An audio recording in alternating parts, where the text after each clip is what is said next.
그러나 이제 그리스도께서 죽은 자 가운데서 다시 살아나사 잠자는 자들의 첫 열매가 되셨도다. 58절. 그러므로 내 사랑하는 형제들아, 견실하며 흔들리지 말고 항상 주의 일에 더욱 힘쓰는 자들이 되라.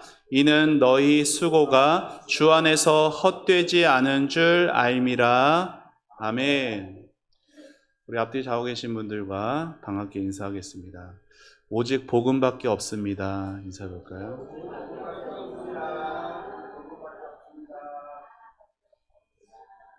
네. 부활주일인 만큼 더 찬양이 풍성한 오늘 주일이어서 참 더욱 감사한 시간인 것 같습니다. 헨리 나우엔이라는 사람이 있는데요. 그분이 죽음 가장 큰 선물이라는 책을 썼습니다. 그 책에 이러한 내용이 있어요. 엄마의 뱃속에 이란성 쌍둥이가 들어있는 거예요. 그리고 엄마 뱃속 안에서 그 이란성 쌍둥이 오빠와 여동생이 서로 대화를 합니다. 자, 잘 들어보세요. 여동생이 오빠에게 이렇게 말을 합니다. 오빠, 난 말이지 태어난 후에도 삶이 있다고 생각해. 그러자 오빠가 대답을 하는 거예요. 절대 그렇지 않아. 여기가 전부야. 여긴 어두워도 따뜻하지. 또 우리를 먹여주고 살려주는 이 탯줄만 우리가 잘 붙잡고 있으면 우리는 이곳에서 아무 걱정 없이 지낼 수가 있어. 여동생이 다시 말합니다.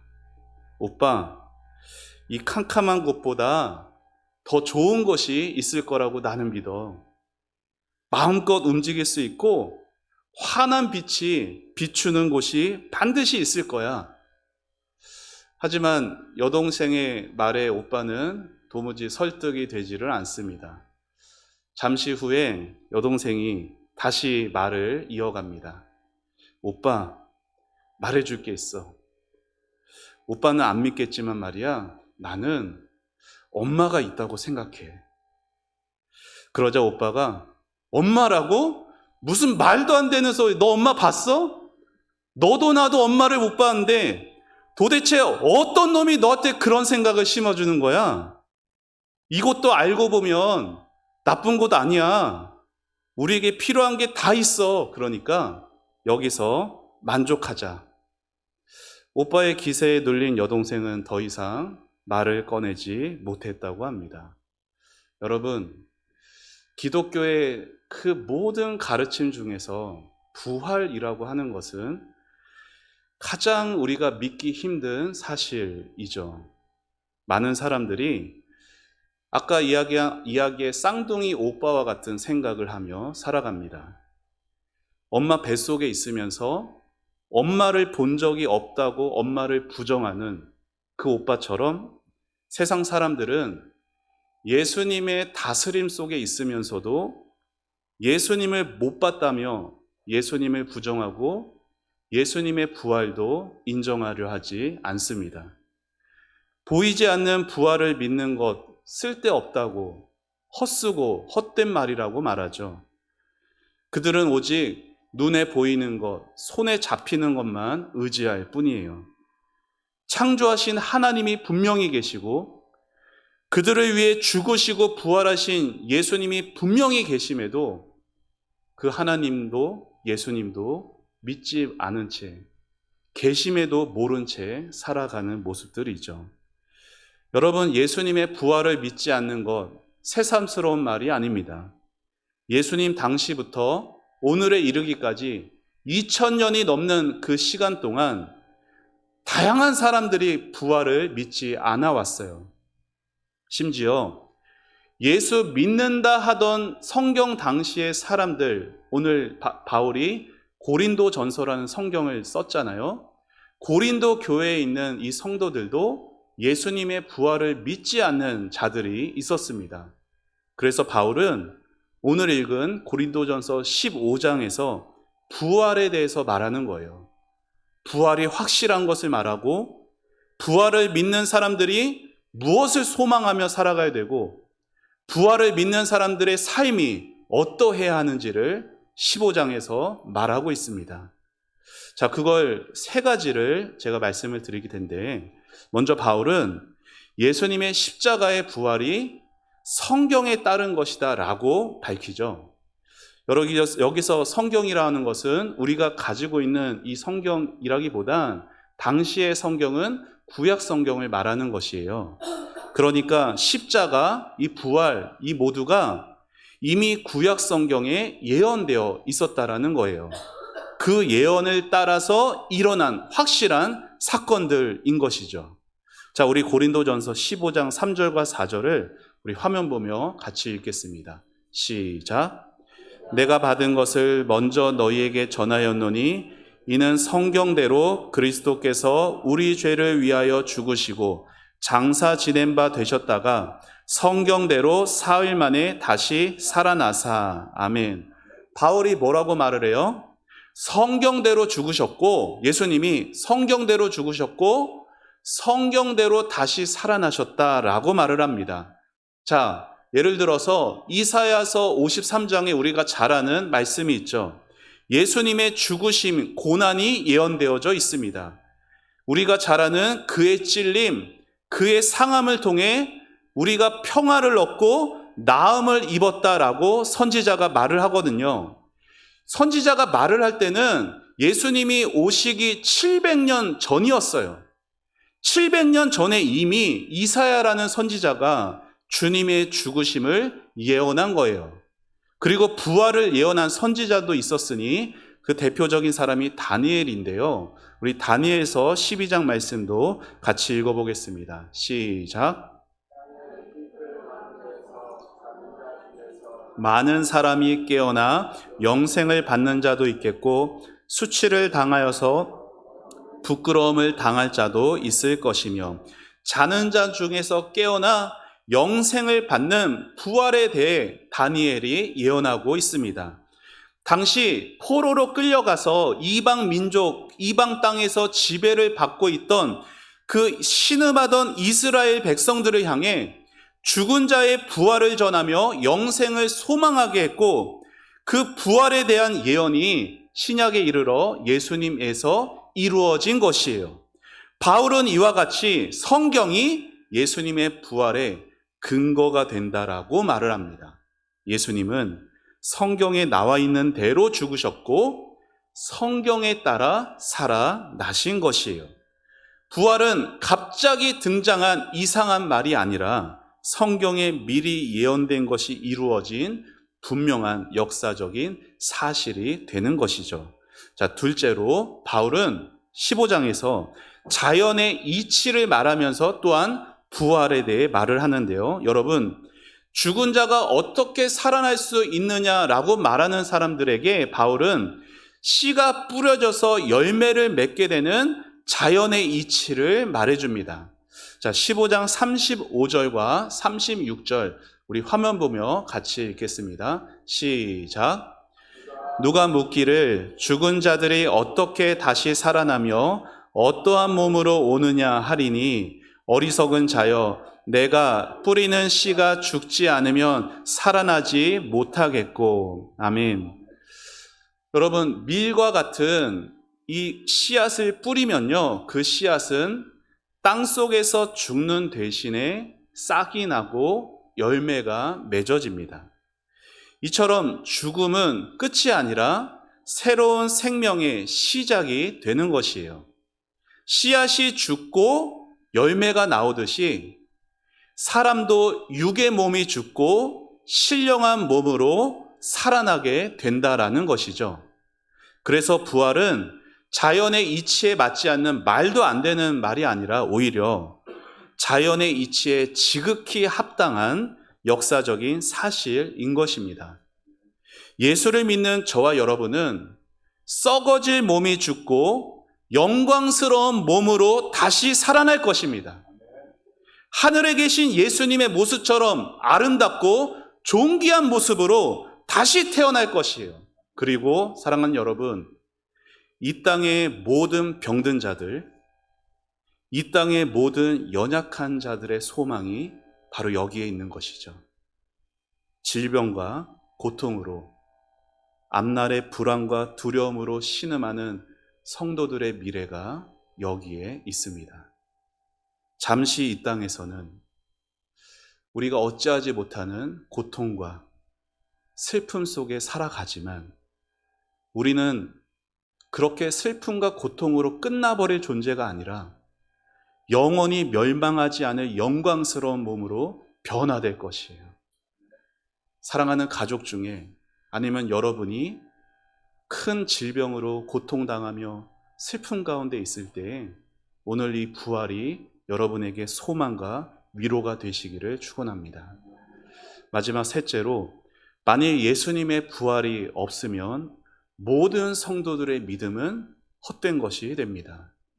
여러분, 부활이 없으면요, 우리가 주일마다 점심 먹고 바깥에 나가서 예수님 믿으세요, 예수님 믿고 천국 가세요, 우리가 전하는 모든 복음의 전도가 다 사기가 되는 거예요. 왜요?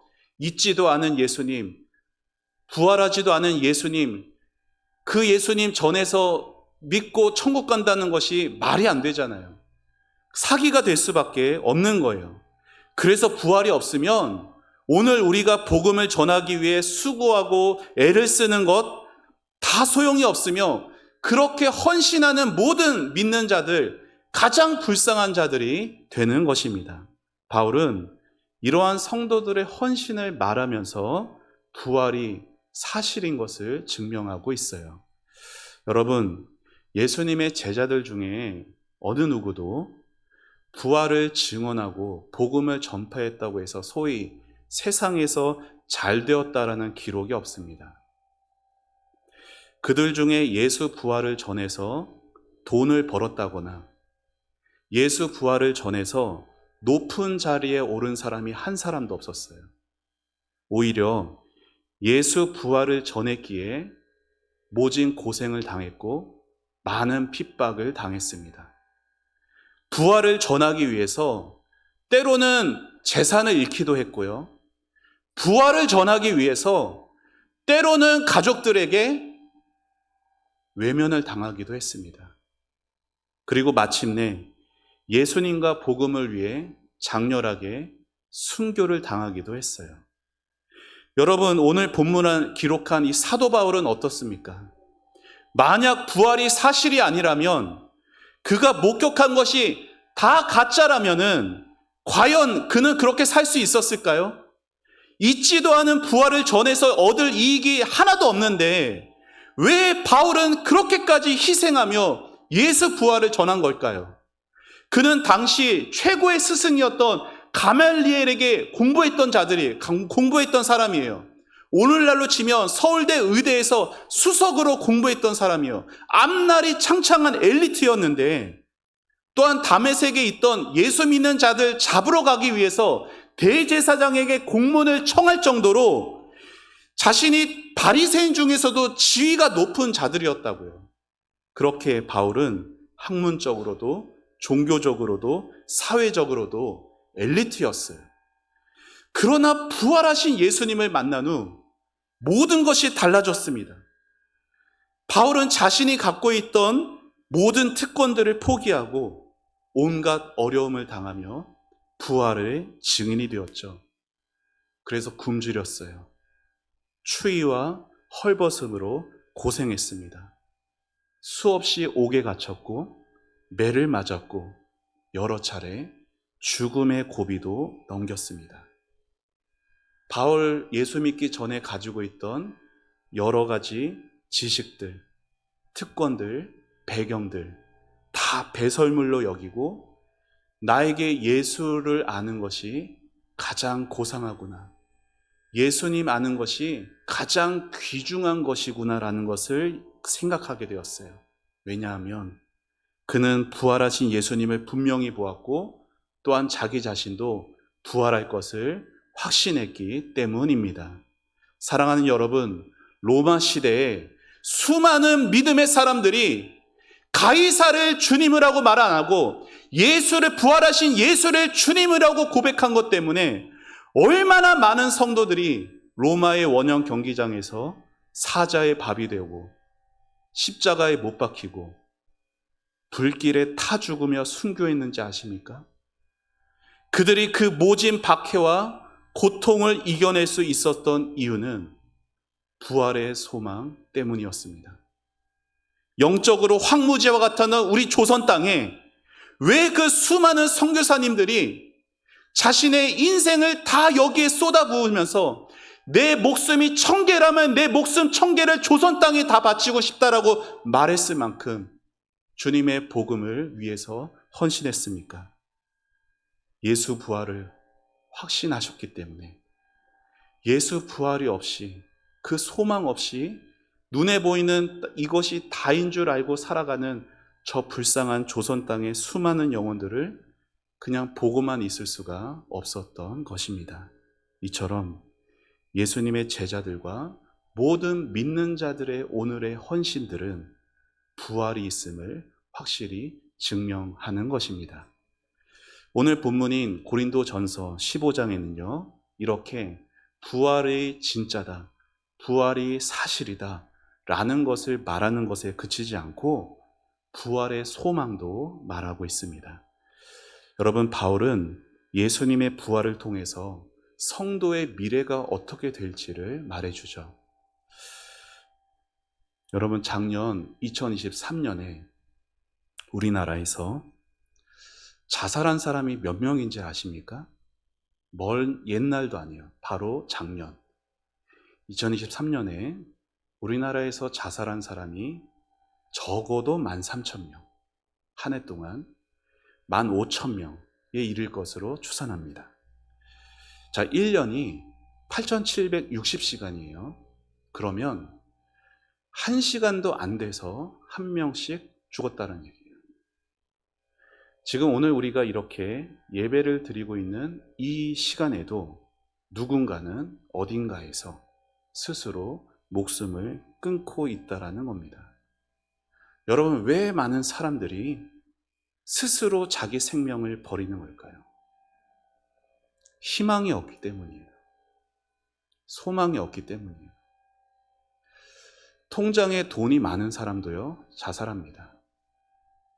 특별히 연예인들의 자살을 보면은 우리는 그걸 되게 심각하게 볼 수 있어야 돼요. 인기가 다 있어요. 가진 것도 많아요. 외모도 잘났어요.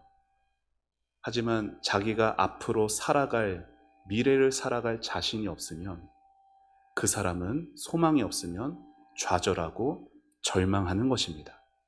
그러나 그리스도인은 달라요. 왜냐? 확실한 미래가 나를 기다리고 있기 때문에. 이에 대해서 바울은 예수님의 부활을 첫 열매가 되신다 말하죠. 우리 15장 20절 같이 함께 읽겠습니다. 시작. 다시 살아나사 잠자는 자들의 첫 열매가 되셨도다. 아멘. 저도 이제 과일 많이 좋아하는데 특별히 우리 가족들 복숭아 많이 좋아합니다. 복숭아를 이렇게 딱 깎아 놓으면요, 애들이 다 달려들어서 순식간에 사라져요. 복숭아, 여러 종류의 복숭아가 있죠. 무슨 복숭아들이 있죠? 속과 겉이 하얀 백도가 있어요. 속과 겉이 노란 황도가 있어요. 그리고 털이 없는 복숭아를 천도 복숭아라고 부르고요. 개복숭아, 홍도 복숭아, 6가지의 복숭아 종류가 있다고 합니다. 그런데 그 복숭아 맺는 나무들이 공교롭게 똑같이 생겼어요. 잎새도 똑같고 꽃도 똑같고 심지어 복숭아 맺어지는 시기도 다 똑같다고 합니다. 그래서 이 나무가 황도나무인지 저 나무가 백도나무인지 봐서는 알 길이 없어요. 뭘 보면 알까요? 처음으로 맺혀진 열매가 황도면 그 나무는 황도나무이고 그 다음에도 그 나무는 뭐가 열릴까요? 황도가 열릴 것을 알게 되는 거예요. 첫 열매가 맺혀지는 것을 보고 그 다음에도 그 열매가 맺혀진 것을 확신할 수 있는 거죠. 예수님의 부활이 이와 같습니다. 예수님의 부활을 보면 그분을 믿는 성도의 부활을 확신할 수가 있습니다. 주님의 부활은 그분을 믿고 따르는 모든 성도들의 미래입니다. 우리도 다 그와 같이 부활해서 영광스러운 몸으로 변화될 것이에요. 또한 부활의 때에는 에덴 동산 이후에 모든 인생들을 괴롭히던 사망이 완전히 없어질 것입니다. 마지막 나팔 소리가 울릴 때, 주님이 이 세상에 다시 오실 때 예수 안에 잠자던 자들이 무덤 안에서 다 일어나서 최후 승리를 얻을 것이고, 신령한 몸을 얻고 새하늘과 새 땅에서 우리 주님과 함께 영원토록 영생을 누릴 것입니다. 이때 사망은 불못에 던져지게 되고 완전히 멸망당할 것이에요. 이렇게 성도의 부활은 사망의 사망입니다. 부활은 사망의 패배이고 성도의 승리인 것이에요. 이렇게 부활은 모든 믿는 자의 소망이며 미래에 우리가 얻을 승리가 되는 것입니다. 성도의 모든 상과 영광이 이 부활에 있다는 것을 잊지 마시기를 바랍니다. 마지막으로 바울은 고린도전서 마지막 절 우리가 읽은 58절에서 부활에 대한 굳건한 믿음과 그 부활의 삶에 대해서 권면합니다. 자, 우리 58절 우리 다시 한번 같이 화면 보며 읽어보겠습니다. 시작. 견실하며 흔들리지 말고 항상 주의 일에 더욱 힘쓰는 자들이 되라. 이는 너희 수고가 주 안에서 헛되지 않은 줄 알미라. 아멘. 58절 부활에 대해서 쭉 모든 말을 57절까지 하고 바울이 58절에서 그러므로 라고 말을 하는 거예요. 그러니까 바울이 부활은 이래서 사실입니다. 부활의 소망이 있습니다. 그것과 연결되어지는 결론이다 말할 수가 있는 거겠죠. 자, 그 결론이 두 가지예요. 뭐요? 부활의 믿음이에요. 자, 여러분, 우리 성도들은 부활 믿음과 관련해서 첫 번째 어떻게 살아가야 되냐? 견실하며 흔들리지 말아야 합니다. 여기 견실하다라는 것은 굳게 서다라는 의미예요. 그래서 성도는 이 땅에서 부활의 복음을 굳건하게 붙드는 사람이라는 뜻이죠. 다가오는 부활의 삶이 있다라는 것을 굳게 믿는 사람이 예수 믿는 저와 여러분인 것입니다. 그래서 우리는 흔들리지 말아야 되는 거예요. 우리 앞뒤 좌우 계신 분들과 이렇게 한번 인사해 볼까요? 흔들리지 맙시다. 네. 예수 믿고 특별히 부활의 예수님을 믿는 성도들은요, 예수님이 부활하셨기 때문에 이 땅에서 흔들리지 않고 굳건하게 설 수 있어야 하는 것이에요. 세상 사람들 다 가는 편하고 넓은 길, 그들이 찾는 세상 길이 부러울 때마다 부활을 기억하십시오.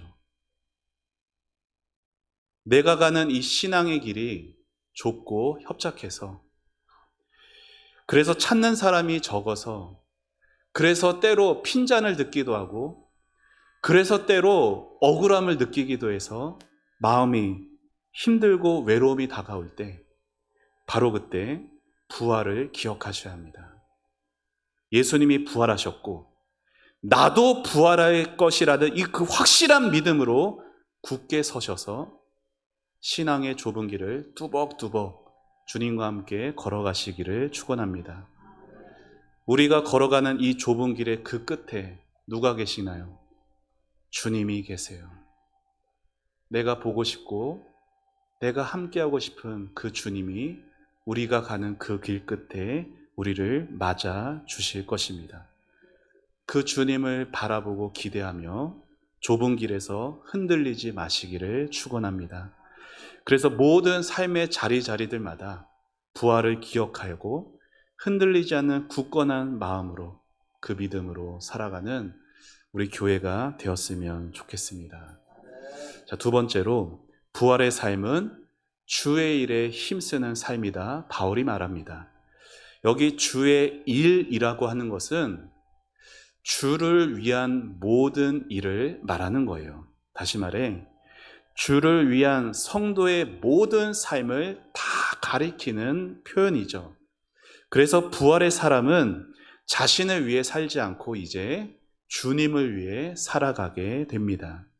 자신이 하는 말과 행동과 삶이 주님을 위한 것이 되도록 힘써야 하는 것이에요. 그런데 안타깝게도 사도 바울이 지금 고린도 교회에 편지하는 요 당시에는 고린도 교회의 주의 일들을 위한 일들이 많이 무너져 있었습니다.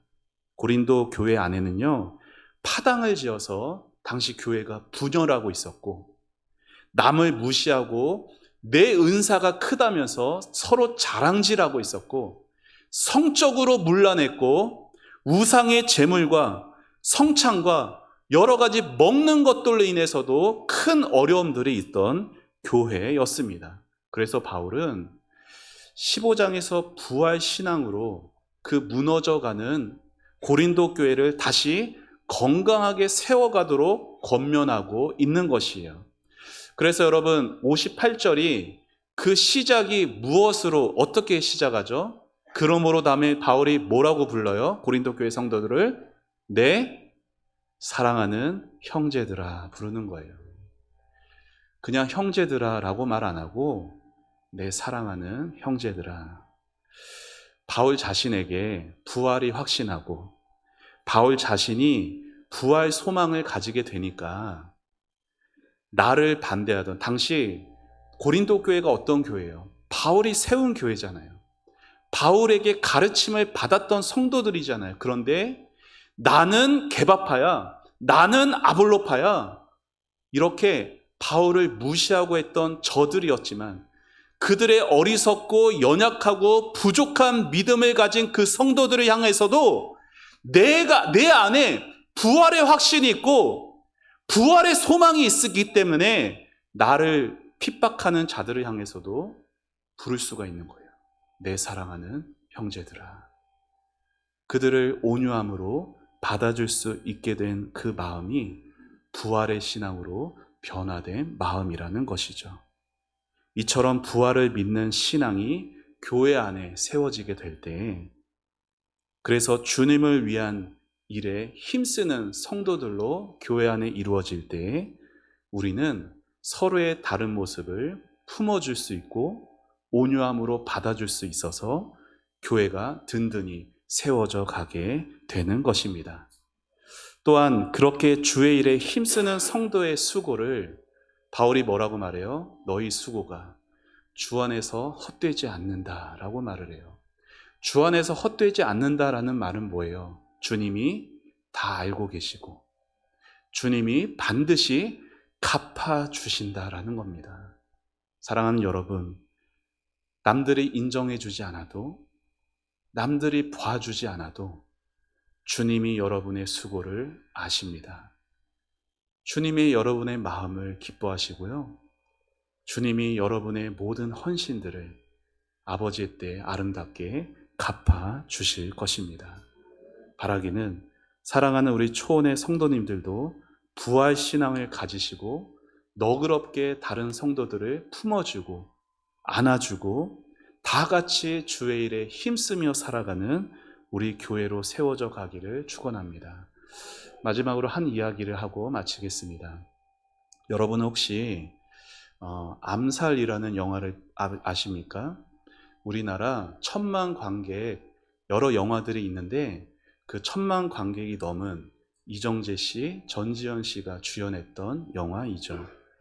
배경은 일제강점기입니다. 그리고 이정재 배우가 악역으로 나오죠. 이중 간첩으로 나와요. 독립군에 척하면서 실제로는 일제 쪽에 몸담고 있는 그러한 사람입니다. 이 이정재의 배신으로 독립군의 계획이 수포로 돌아가고 큰 피해가 발생하게 되었어요. 독립군 동지들이 체포되기도 했고 죽기도 했습니다. 이런 나쁜 인간이었는데요. 해방이 되었어도 이 이정재 배우가 아무 별탈이 없는 거예요. 해방 후에 재판이 열렸습니다. 그러면서 어떻게 말해요? 여기 총알 자국을 보여주면서 자신을 변호하고 무죄로 방면되죠.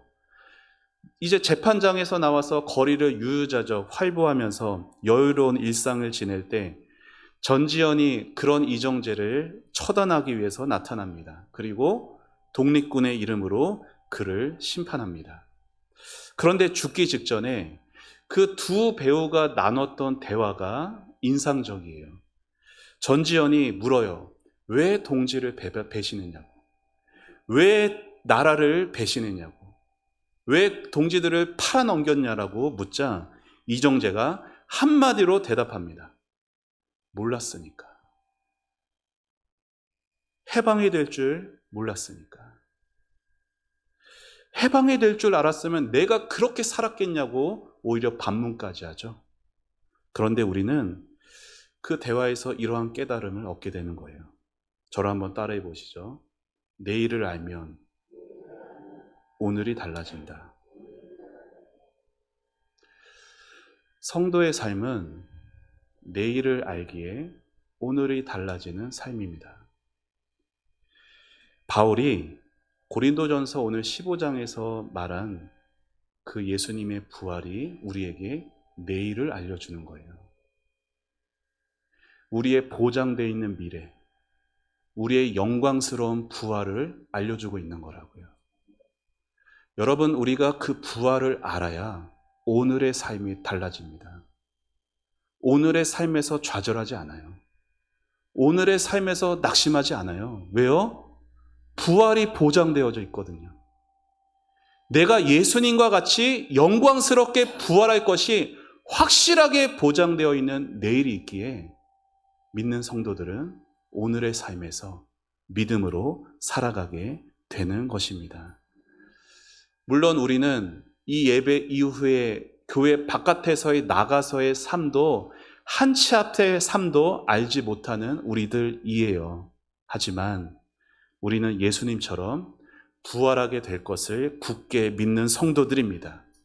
그리고 그 믿음이 오늘 나의 삶의 자리에서 내가 속한 우리 초원교에서도 더욱 주를 위해 힘을 쓰게 하는 것입니다. 아무도 알아주지 않아도 나의 수고가 당장 눈앞에 어떤 결과로 나타나지 않더라도 주님이 다 알고 계시고 부활의 주님이 나와 함께 하시니 나의 고백은 오직 감사뿐인 겁니다. 바로 이러한 충성스러움을 통해서 우리 교회가 다시 살아날 것입니다. 바라기는 설교 서두에서 언급한 쌍둥이 오빠처럼, 그리고 마지막에 언급한 영화의 이정재처럼 눈에 보이는 현실만 쫓다가 부활의 주님을 놓치는 불쌍하고 안타까운 인생들이 아니라 주님의 부활을 믿고 소망하며 부활의 삶으로 오늘 주어진 곳에서 수고를 아끼지 않는 복된 성도의 삶이 되시길 우리를 위해 부활하신 주님의 이름으로 축원합니다. 우리 같이 함께 찬양하고 기도하시죠. 주님 다시 오실 때까지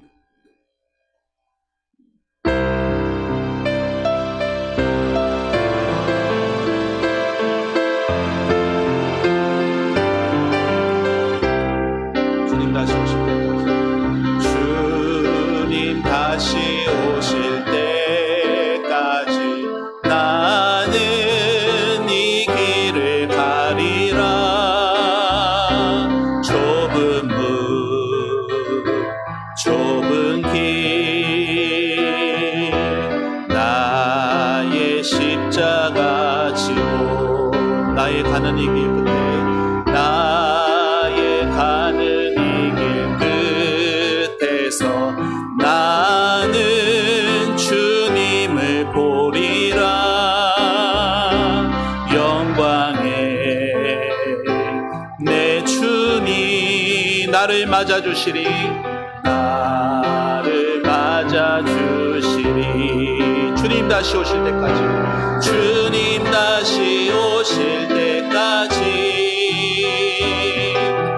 나는 일어나 달려가리라. 주의 영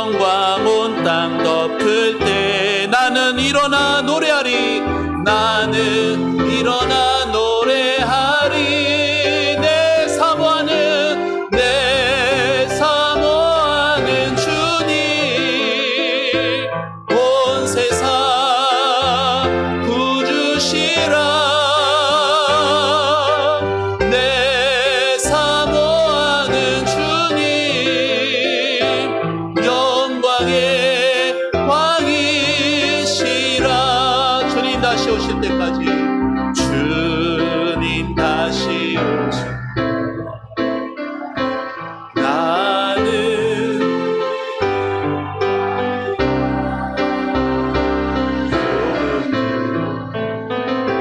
좁은 길, 나의 십자가 지고 나의 가는 이 길 끝에, 나의 가는 이 길 끝에서 나는 주님을 보리라.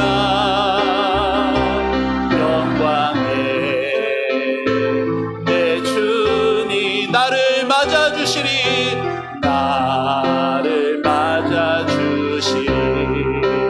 아멘. 주님 다시 오실 때까지 나는 일어나 달려가리라. 주 영광 온 땅 비출 때 나는 일어나 노래하리. 나는 일어나 노래하리. 우리 다 같이 두 손 들고 찬양합니다. 내 사모하는 주님, 구주시라. 내 사모하는 주님, 영광의 왕이시라. 내 사모하는 주님, 내 사모하는 주님,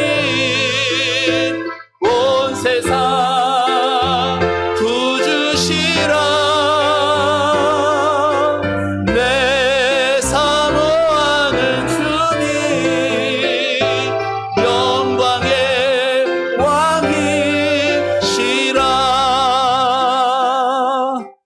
오늘 말씀을 생각하면서 부활의 신앙으로 살게 해달라고, 부활의 주님 만나게 될 그날, 주님이 나를 맞아주실 그날을 사모하며 내일이 확실하게 오늘의 삶에서 믿음으로 흔들리지 않고 굳건히 서게 해달라고, 부활 신앙으로 주님을 위해 힘쓰는 성도의 삶이 되게 해달라고 우리 다 같이 주님의 이름 구하며 같이 기도합니다.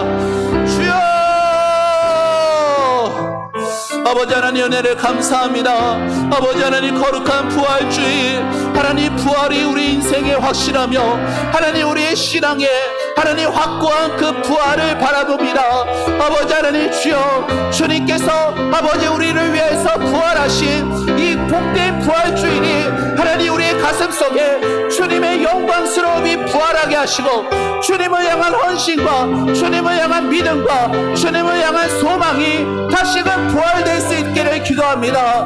아버지 하나님 주여, 연약하고 두려워하고 삶의 현실 때문에 하나님 걱정하고 근심하는 우리 모든 성도들의 가슴 속에 하나님 부활의 영광스러움이 나타나게 하옵소서.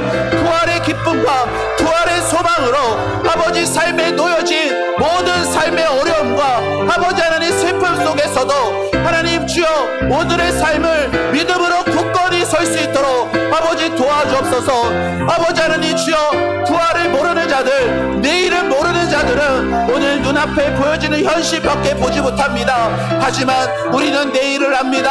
아버지 하나님 주여, 주님의 부활이 나의 부활이 되고 주님의 부활의 영광이 나의 영광이 됩니다. 아버지 하나님 주여, 하나님 이 땅에서 하나님 그 부활의 영광을 누리면서 아버지 믿음으로 굳게 서서 나에게 주어진 그 좁은 길로 주님을 맞이할 그 좁은 길로 나아갈 수 있도록 주님 도와주옵소서. 사랑하는 우리 성도들이 아버지 하나님 그렇게 부활 신앙으로 살아가게 하시고 예수님 부활을 확신하며 살게 하시고 그 예수님 부활을 소망하며 아버지 삶의 모든 삶의 현실 속에서 아버지 두려워하지 않고 하나님 낭망하지 않게 하옵소서.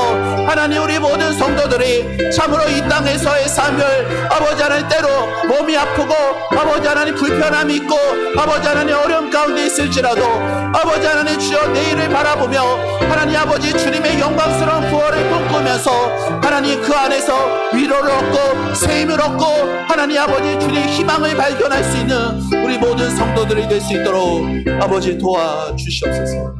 은혜를 주시옵소서.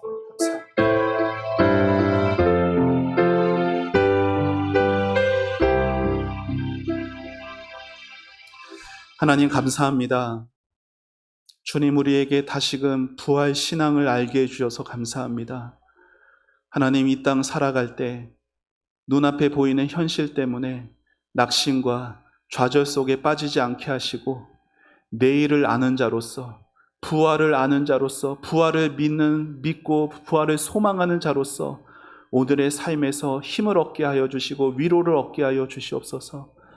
아버지 당장 내일 어떻게 해야 할지 막막함이 있고 아버지 근심 걱정이 마음 가운데 다가올지라도 아버지 주님의 부활을 바라보면서 다시 일어서게 해주시고 다시 믿음 위에 굳건히 설 수 있도록 하나님 축복하여 주시옵소서.